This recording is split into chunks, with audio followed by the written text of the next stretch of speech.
Today we're looking at Divided They Fall, this transcript from a game in Ravenloft, November 25th, 2024. Highlighting the heroic and not so heroic moments. Yeah, so we're talking Gothic horror, real tension. And seeing how the players react under pressure. Exactly, and this one starts right in the thick of it.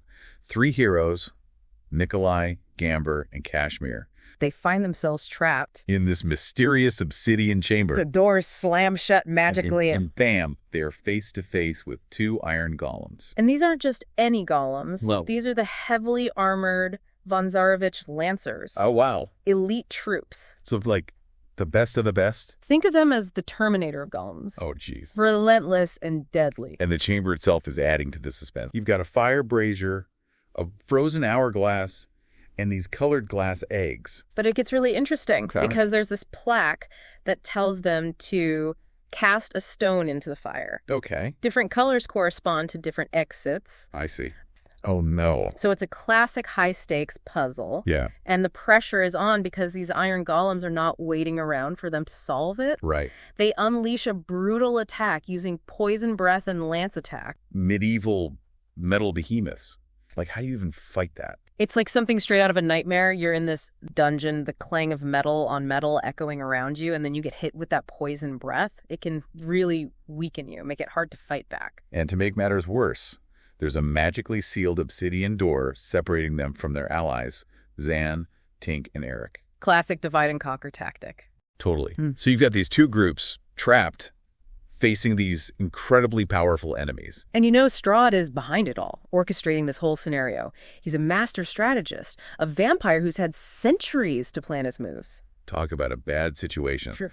Why did he open the door? What's fascinating to me here is we're seeing the consequences of choices made over the entire campaign. Right.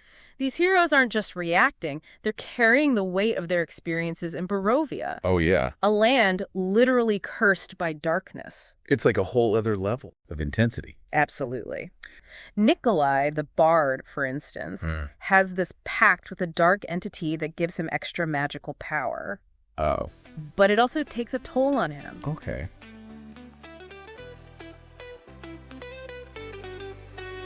Some fear the darkness, the things that may hide. But I crave the thrill, the secrets inside. A demon's black hand and mischief in my heart. I embrace the unknown right from the start.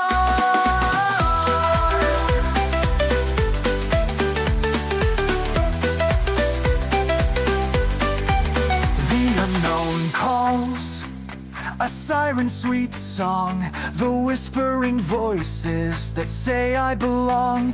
With a touch I unlock a world unseen.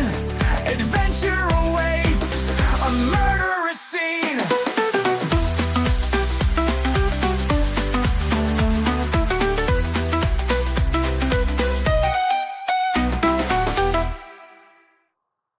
Meanwhile, back in the dungeon, things aren't looking good. Oh no. Those iron golems are just too powerful. A party wipe. That's always a tense moment in D&D. You're facing the possibility of losing your character, all that progress, all those adventures, gone. It's a reminder that death is a real possibility in Barovia, and Strahd's influence makes it even more likely. Absolutely. The stakes are incredibly high in this game. Strahd can claim a piece of you, twist your destiny to serve his own purposes. He is a master manipulator. He turns their strengths into weaknesses, their bonds into chains. And speaking of gruesome, we sadly lose Gamber in this encounter. The giant fighter, he goes down swinging, though, holding the line against the iron golem. Yeah, a true hero sacrifice. Gamber's actions demonstrate immense courage and loyalty. It highlights the high stakes of this campaign. It reminds us that even the strongest can fall.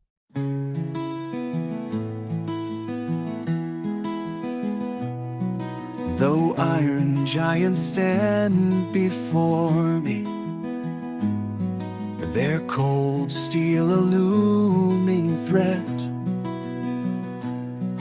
my heart knows no fear, for in your strength my spirit finds its set. You'll break these obsidian chains, you'll shatter this grim iron plight, And in the echoes of this fight, you'll carry on the torch of right.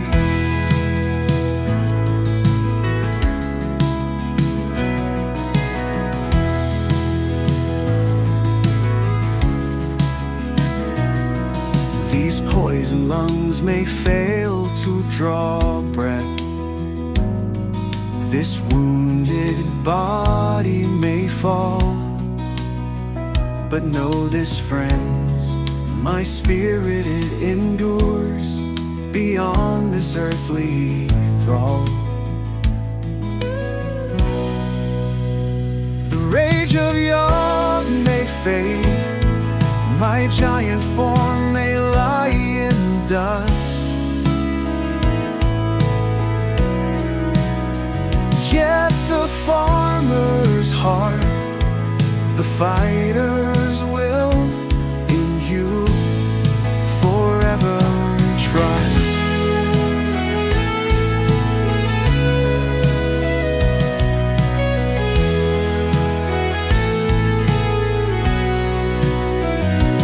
Let the ravens cry their mournful song.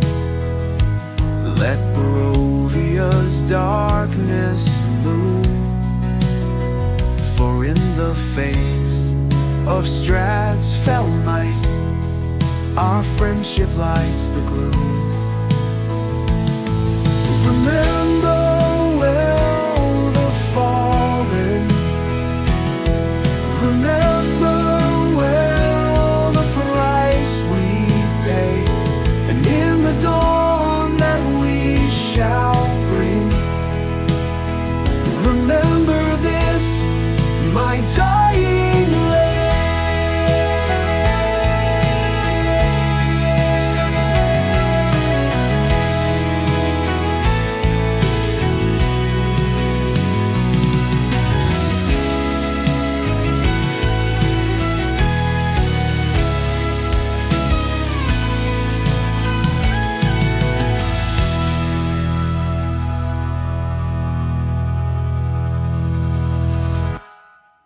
Is a gut punch. Yeah. But amidst all this chaos. Remember Zan, Tink, and Eric? Yeah. They're on a balcony overlooking the chamber. Oh gosh. Imagine the feeling of helplessness, friends battling these unstoppable golems and knowing there's nothing you can do. They try to open the obsidian door, but it's magically sealed. Right. And as if things couldn't get worse, the water level in the torture chamber below starts to rise. Oh, no. The transcript describes it as inky black water covering half-digested body parts. Definitely adds to the Gothic horror vibe. Absolutely. So we got two separate groups, both facing their own terrifying challenges. Right. Boy. What happens next? I don't know. Kashmir pulls off a move. It's pure action movie gold. Remember that cryptic plaque with the instructions for the brazier? Yeah. Well, Kashmir, the quick thinker, he uses a yellow stone and activates it. No time for doubt, no room for fear. The flames call to us loud and clear. With a roar of wolves and a heart of flame, we embrace the unknown in this D&D game.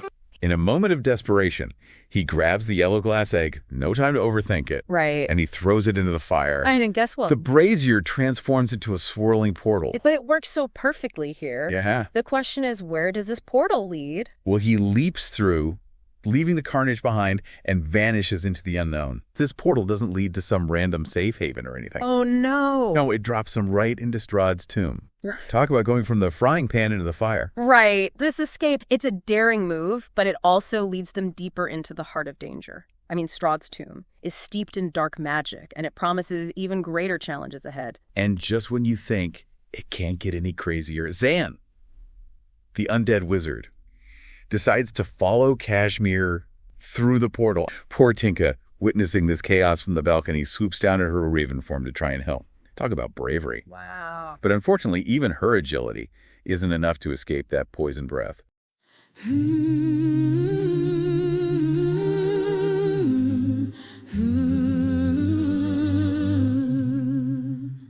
Obsidian walls, cold and dark, A tomb of iron, a cruel remark. Golems stand guard, their breath like fire. My friends lie still, their dreams expire. Oh, Lord Tender, where is your light? In the shadow realm, consumed by night. My wings beat fast, a desperate plea, but death's cold hand, it takes hold of me.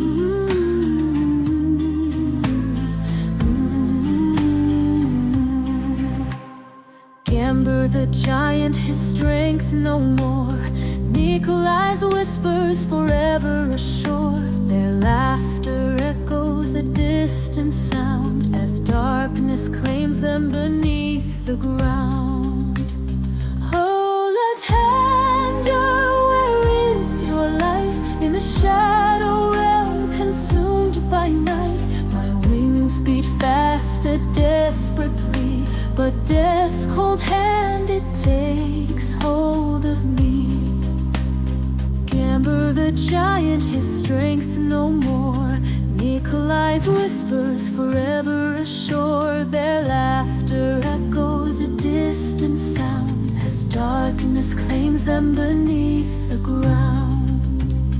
Oh, Latender, where is your light? In the shadow realm, consumed by night. My wings beat fast, a desperate plea, but death's cold hand, it takes hold of me. I am a were-raven, a creature of two, bound by duty to see this through. But sorrow's weight, it pulls me down.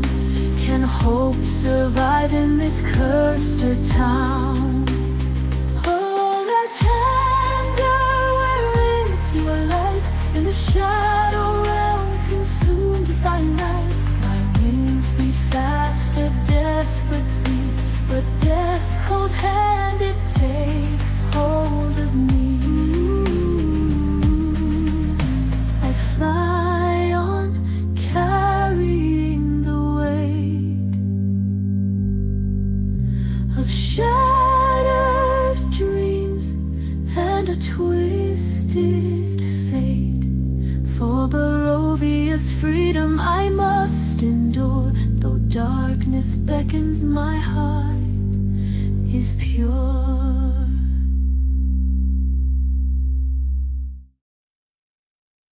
Tinka's sacrifice is another emotional blow. It underscores the indiscriminate nature of the golem's attack and the growing sense of loss the party is experiencing. It's a scene straight out of a horror movie. So now with companions down, and the Iron Golem standing between him and escape, Eric is left with an impossible choice. Does he flee or stay and try to save his friends? Eric has mere seconds to decide. While the portal is flickering, threatening to leave him stranded in that chamber of horrors. Oh, man. It's a decision that could haunt him either way. Ow. He witnesses the closing portal. This is where the transcript highlights Eric's quick thinking and resourcefulness, though. Right. He uses his Dimension Door spell to reach his companions. Even as the Iron Golem tries to trap them in the room, he's not giving up on them without a fight.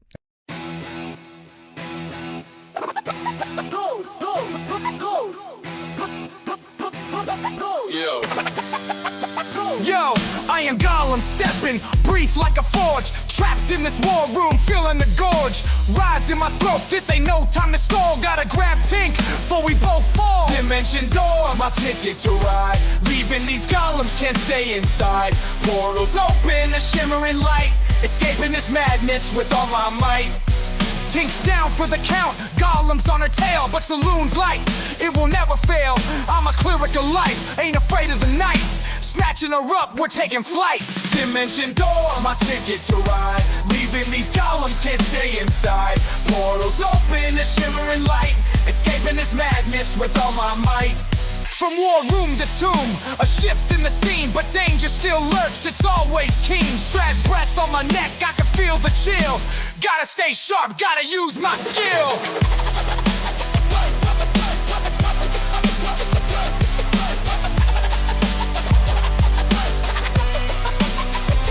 Dimension Door, my my ticket to ride. Leaving these golems, can't stay inside. Portals open to shimmering light. Escaping this madness with all my might. Made it through, yeah, we're alive. Another close call, another strive. In Barovia's depths we fight and we flee. For freedom's light, for you and for me.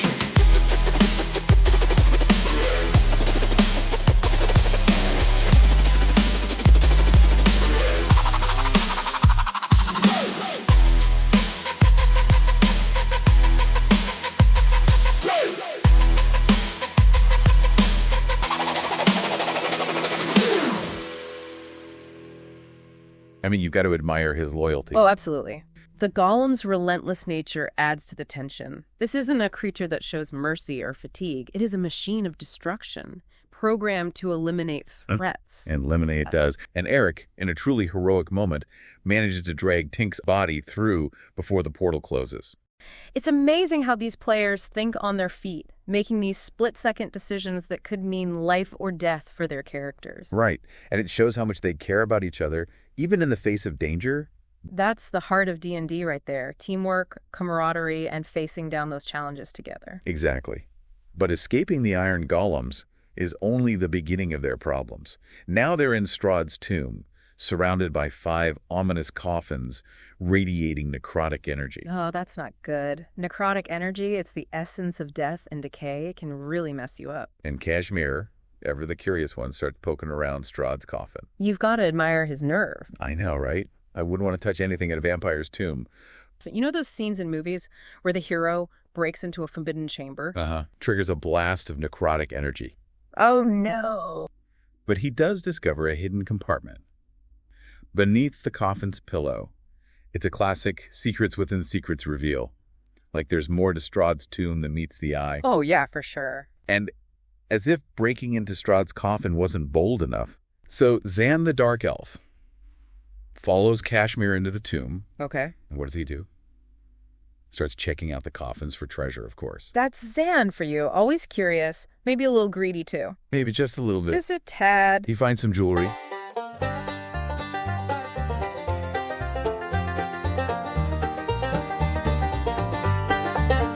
Yes, you're my friend, you're prancing around while I rifle your coffin deep underground.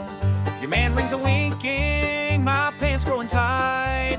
I'll be sliding your bling on my finger this night. I'm in Strahd's secret spot in a land of woe. Death is raining all around, but excitements grow. We probe in shadows, we knock on your gate. For when my hammer meets yours, we're gonna lose some big old sparks to celebrate.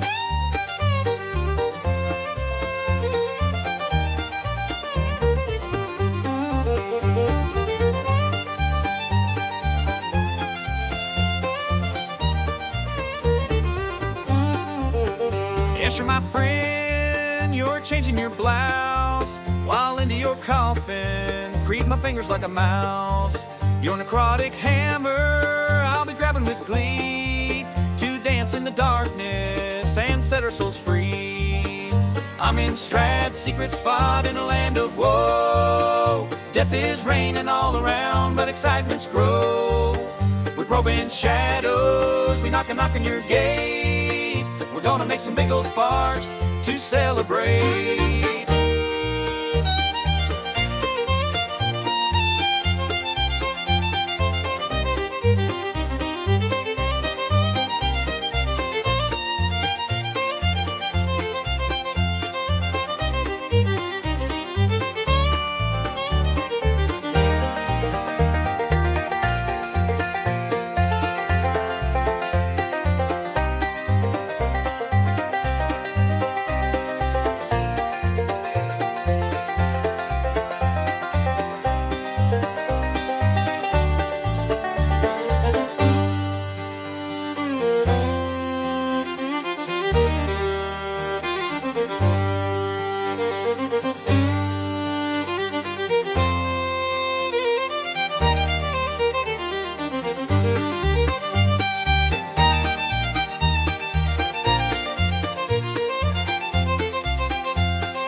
Talk about pushing your luck. And wouldn't you know it, each coffin releases a wave of necrotic energy when touched. This is where the transcript subtly reminds us of the pervasiveness of Strahd's power, I think. Oh. You know, that necrotic energy, a signature element of Ravenloft.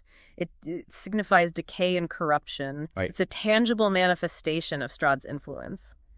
A reminder that he holds sway over this domain. And then there are those levers with flaming bats chained to them. Oh, yeah. Talk about setting the mood. It's both beautiful and terrifying imagery.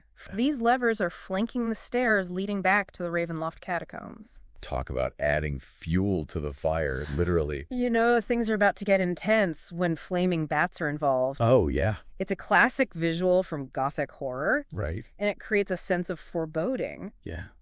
What do these levers do? Why don't I? What will happen when they're pulled? Well, Kashmir, being the bold barbarian that he is, decides to pull both levers, He does.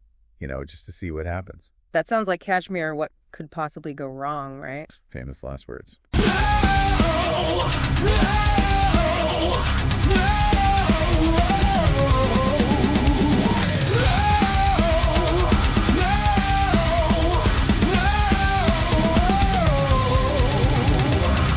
The Green Lady whispers her song through the trees. Strahd's reign is ending, his power will cease. I hear a call, a wolf's heart aflame, to bring down the tyrant in this dark de-ending game. Down with the devil, his darkness shall fall. No more hiding from shadows, no more bowing to thralls. I am the Alpha, join my pack at my side. We'll tear the monster down, break this bloodsucker's pride.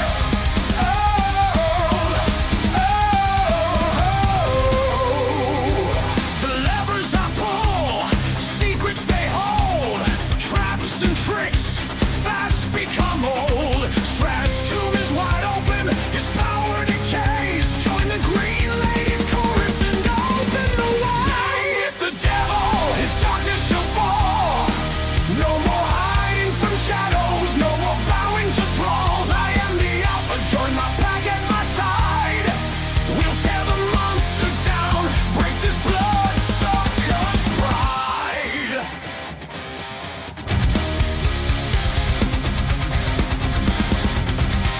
From Spaldic woods to Serpul's mire, Barovia rises, fueled by a fire. No more fear, no more despair. The dawn is breaking, a new era to share. Down with the devil, his darkness shall fall. No more hiding from shadows, no more bowing to thralls. I am the Alpha, join my pack at my side. We'll tear the monster down, break this bloodsucker's pride.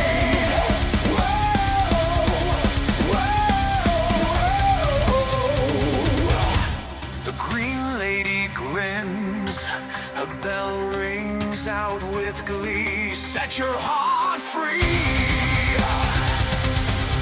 Follow my call to Barovia free.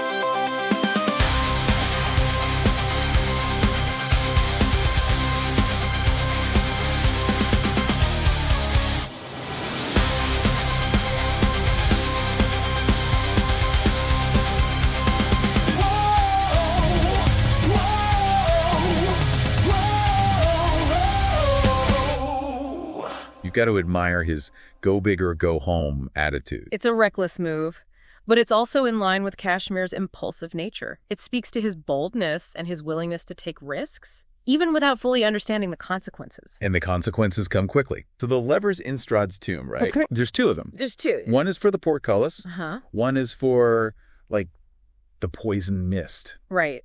Poison mist trap. But they're, operated by flaming bats. But, like, what's the deal with Right. So, okay. It's not just like, like some random bats that he lit on fire. Yeah.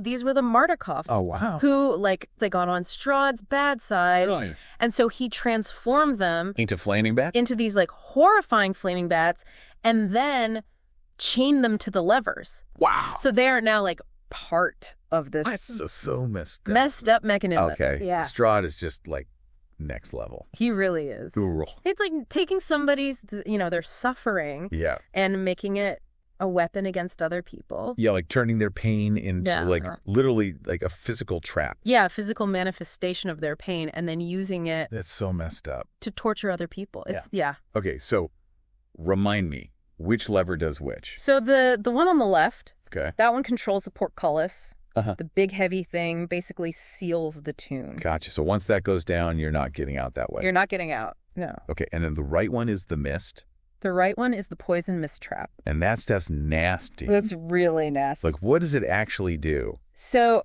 first off, it's like designed to mess with like creatures with souls. Oh, okay. So like your average, skeleton or zombie, they wander through it. They don't care. No problem. Okay. But you, me, anybody trapped in there, Bad news. it is bad news. It's Yeah. like, it reduces visibility like down to nothing, Uh-huh. like 5 feet. You can barely see your hand in front of your face. And it, like, hurts you. Like, how does it, like, what does it do? It starts like sapping your strength, giving you levels of exhaustion. So, like, the longer you're in it, the worse it gets. The worse it gets. Exactly. Yeah. Okay. And, remember those Mardikovs? Into the levers, yeah. The mist affects them too. Oh, no. And if they, succumb to the effects, if they pass out, their bodies pull the levers down. So it sets off both traps. Both traps. The portcullis slams down and the mist fills the tomb. So it's like this, like, horrible chain reaction? Yeah, it's like this fail-safe.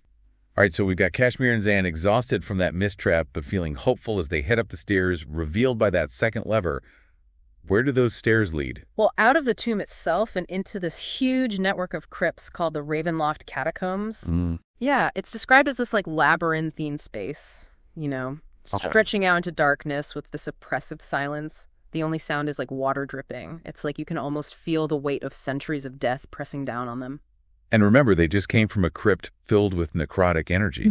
So they're not exactly entering these catacombs with a fresh burst of energy, are they? Nope, not at all. They're physically and mentally drained, which makes them even more vulnerable in this new environment. And the session log makes it clear that this transition from the tomb to the catacombs is significant. There's a heavy curtain at the top of the stairs. Oh, really? Yeah, almost like a symbolic barrier between the two spaces. Oof, I like that. A symbolic barrier. What do you think that symbolizes? Well, the tomb with its levers and traps feels like a contained challenge, like a puzzle to be solved. But the catacombs represent something far more vast and unpredictable.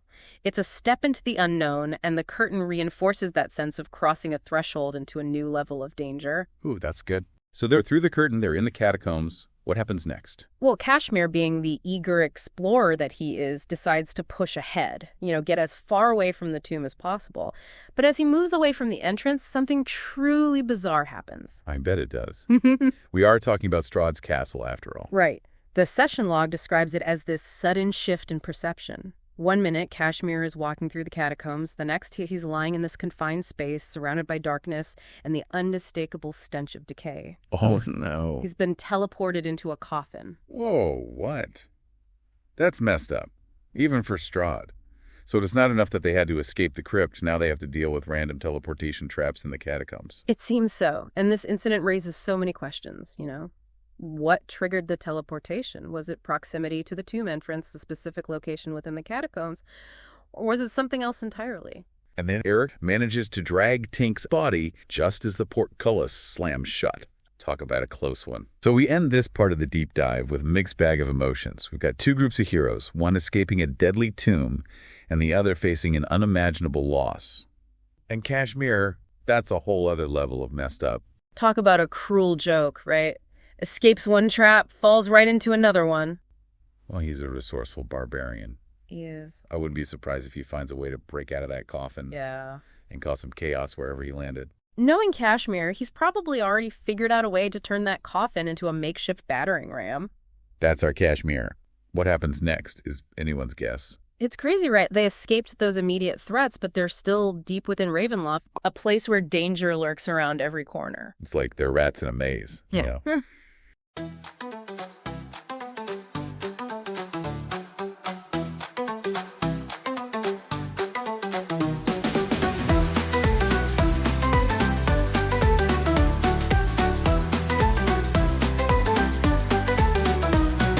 Ravenloft steps, where bats hear you creep. Obsidian doors, their secrets they keep. A mischievous grin, a glint in one eye. I can't resist the mystery, I can't deny. The unknown calls, a siren's sweet song. The whispering voices that say I belong. With a touch I unlock a world unseen. Adventure awaits, a murderous scene. Welcome back. We've journeyed through fire-dodged iron golems and stumbled into Strahd's spooky tomb. And let's not forget that exhaustion-inducing mist, Oh, yeah. that sudden teleport trap. Right. Poor Kashmir ending up who knows where in a coffin. Exactly. Talk about a Gothic horror movie marathon. But here's where our deep dive gets really interesting. Okay. The transcripts for this session end rather abruptly. But wait. There is a glimmer of hope. Remember how Zan made a deal with a god in the Amber Temple? Well, that deal gave him the power of true resurrection. It's one of the most powerful spells in the D&D universe. Can he bring his fallen comrades back? That's the question. And if he does, will it be enough to turn the tide against Strahd? And Nikolai is struggling with those dark pacts he made. Those pacts are a double-edged sword. The powers he's gained are slowly consuming him. It's a constant battle for his soul. Can he break free before they completely bind him to the darkness? So why did he do it? Why open those doors? Well, to really get into Nikolai's head, you got to understand those doors weren't just some random obstacle. Right, there's got to be more to it. They were a magical barrier, a choke point. Classic Ravenloft, high stakes, hidden depths. That dungeon area was a death trap. No kidding. We're talking about a flooded torture chamber, balcony overlooking it, and that door, the obsidian door, smack dab in the middle of it all. Nikolai, Gamber, Kashmir on one side, Zan, Tink, and Eric on the other. Exactly. You really feel that sense of urgency being boxed in like that. And then you throw those iron golems into the mix. Don't even get me started on those things. Brutal. Poison breath, lances, those slams that could knock you out cold. I mean, Gamber, Tinks, and Nikolai going down in the war room, that just shows you how bad things were getting. It really does. The iron golems are like a force of nature, relentless, powerful. You can't underestimate them. Which leads us to our main man, Nikolai. Now, from what I've gathered, this isn't a guy who plays it safe. Not at all. Deceitful, impulsive, and he dabbled in some pretty dark stuff. Oh, yeah. That's where things get interesting. That pact with the orb of obliteration, and his dealings with those vestiges, Vond and Norganas. Powerful beings, but they always demand a price. So not exactly the kind of guy to shy away from risky moves. Not even a little bit. That raises some eyebrows. It really does. Was he just being reckless, or is there more to it? I mean, the guy was cunning. We know that. So maybe a calculated move. Mm-hmm. You can't help but wonder, did Strahd have a hand in all this? Did he influence Nikolai in some way? It's a question worth considering. But back to Nikolai and that door. We know Gamber wanted to use the portal. That clash right there tells you a lot. Gamber, the pragmatist, just wanted to get out fast. But Nikolai, well, maybe it's something else in mind. Calculated risk. Desperate gamble. Something darker. What do you think? Well, we've laid the groundwork. Now it's time to delve into those possibilities and try to understand what was going through Nikolai's head. And listener, this is where you come in. What's your gut feeling? What do you think motivated Nikolai? Maybe he just saw it as his way out. Makes sense. That fight or flight instinct kicking in. But wasn't Nikolai more than just a brawler? Oh, absolutely. Schemer, strategist, always thinking a few steps ahead. So maybe there's more to it than just panic. Right. Which brings us to the idea of a calculated risk. Nikolai wasn't just fighting to survive, always looking for an edge. I like that. So what if opening the door was a way to create some chaos, maybe even turn the tables?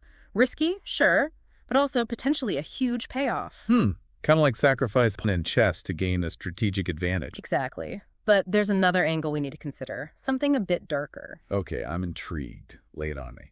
Remember those pacts he made? The orb of obliteration, the vestiges? There's a darkness there. Yeah. A willingness to, well, let's just say he wasn't afraid to tie up loose ends. Whoa, okay.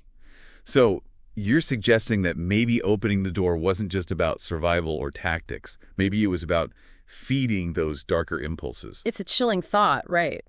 But what if the chaos and death weren't just side effects? What if they were the goal? Like he was drawing in more victims, either to fuel his powers or just because. It's dark, but it fits with what we know about him. Crossing lines, sacrificing others to get what he wants. It's almost like he'd accepted death as just part of life in Barovia. Fatalistic, you know. That's a great point. It really gets to the heart of the matter. Was this just self-preservation, or was something more going on? Did he open the door to escape, to gain an advantage, or to further his own agenda? It's tough to say. The sources give us clues, but I guess the interpretation is up to us, right? Exactly. And you listening at home, what do you think? What's your take on Nikolai's motives? Keep those thoughts in mind as we look at the consequences of his actions. We need to talk about the immediate impact on the party. That separation, the growing desperation, and ultimately, their downfall. Did opening that door lead to all of that? It's like a domino effect. It really is. Divided they fall, right? And psychologically, it's devastating. They see their friends falling, plans crumbling, hope fading. It's like a horror movie where you just want to yell at the characters to make a different choice. That's rough. Talk about consequences. But even though he's gone, the question remains, why did he open the door? Survival. Strategy. Something darker. We've explored the possibilities, but the answer. Well, listener, that's up to you. We're giving you the pieces. You put together the puzzle. That decision with the obsidian doors. It's like a ghost, you know. It just keeps coming back to haunt me. Did it seal their fate? Did opening those doors set everything in motion? Well, we've seen how it split them up, but it goes deeper than that. Right. The transcripts really show how messed up everyone was getting. Watching their friends get picked off one by one, plans falling apart, hope just draining away. It's heady stuff, like that classic Ravenloft feeling. You're lost in the fog, disoriented, always looking over your shoulder, waiting for the next bad thing to happen. And then Gamber. Nick just couldn't hold on. Yeah. That's the weight of Nikolai's choice right there. For his death, it just drives home how high the stakes were, how unforgiving Ravenloft can be. Why did he open the door? The obsidian doors. We just don't know. The sources leave us hanging. It's like those mists hiding the truth, leaving us with questions. And it brings us right back to where we started, that one question. Was it survival? A gamble? Something darker? We've gone through all the evidence, explored all the angles. But in the end, listener, it's up to you. What do you believe? It all comes down to whether they can reunite. Pool their resources, their knowledge, their strengths. And overcome their individual challenges. It's a reminder that even in the face of overwhelming darkness, even when all seems lost, There's always that flicker of possibility, that chance for redemption. that reason to keep fighting. That's what Barovia is all about. It's a world where choices matter, where actions have consequences. And where even the smallest spark of defiance can challenge the very foundations of this cursed land. These heroes, they just don't give up. They embody that spirit of resilience that makes this campaign so compelling. They keep fighting, keep searching for a way out, even when the odds are stacked against them. It makes you root for them even when you know it's a long shot. You want them to succeed. You do, you really do. And even in death, their stories are intertwined with Barovia's fate. That's the thing about Barovia. Like it's not just about individual survival. It's about the fate of the entire land.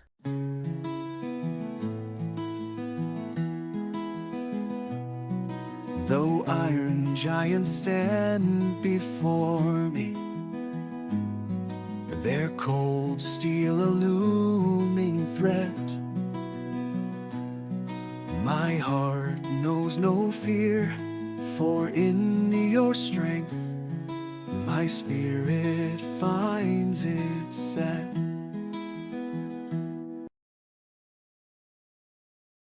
It's like that scene in a movie where the group gets split up, Yeah, and you're like, no, don't split up. That's when things go wrong. and you know things are about to go wrong.